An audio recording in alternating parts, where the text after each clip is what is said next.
Just a little short video here on replacing the strings on a classical guitar, which is a little different than on the regular guitar, especially if you're using the strings without a ball on the end. Of course, the first thing is to remove the old strings from your guitar when replacing. This is very simple, straightforward.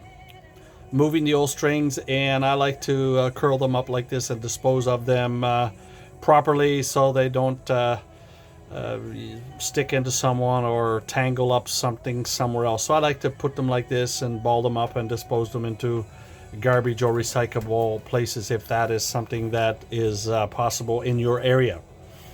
Secondly, then of course, once I take the strings off the guitar, I like to give the guitar a little cleaning before replacing the new strings, I think, which is always nice. It's easy to clean and to give it just a new shine with some simple guitar polish.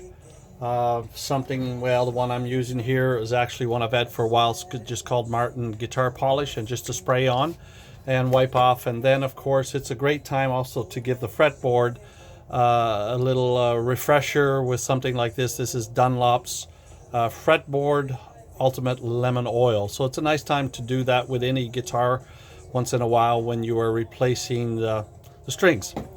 Then of course, once you get the strings off and you're ready to replace the new ones, I just use basically for what I'm doing on this classical guitar, I just used a classical guitar normal tension.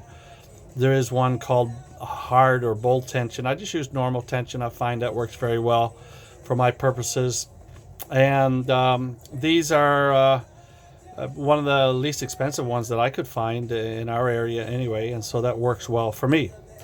Anyway, then once you've finished that, of course, and you have your strings, you have your guitar clean, and you are putting on the new strings. When you open the case normally of new strings or pack of new strings, you'll find something like this with the strings designated by color. You can see there from the top E, which is the first string, which would be actually what I would consider the bottom string, going down through to the top string, the sixth string E, which is the top string in this case. So beginning on the bottom, the E string, and then going up from the bottom, B, second string, G, third string, fourth, D, E, and then of course the A, and then of course the E, sixth string.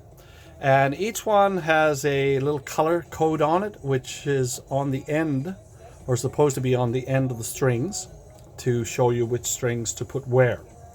And as you can see on this particular guitar, I've already placed the strings, and I'm going to show you how I do that with what we call a ballless string.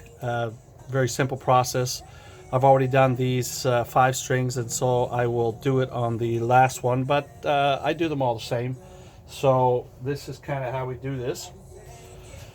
This is the last string on the bottom, or the first string, depends on how you did it.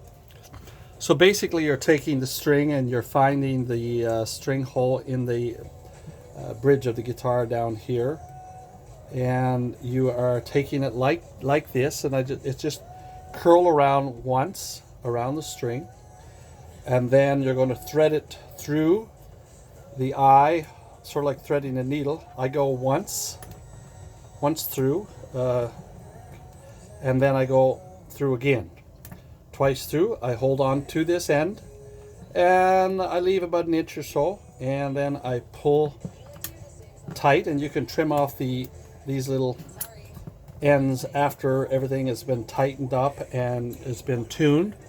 So then I just kind of pull the string tight, as like, you know, a little tension on it, and I pull it up to the top, and I'm going to show you up here. I'll move the guitar for a moment and show you how I take care of the part up here. So what I'm doing up here is I'm threading it through, of course, the string hole. And in this case, where they are nylon strings and they can be slippery, I normally kind of like to go from here, and I like to go at least to the next tuning key. And I like to take it there, and I like to thread it through. Yeah, it can be a little tricky to thread it through sometimes. And then of course I come up through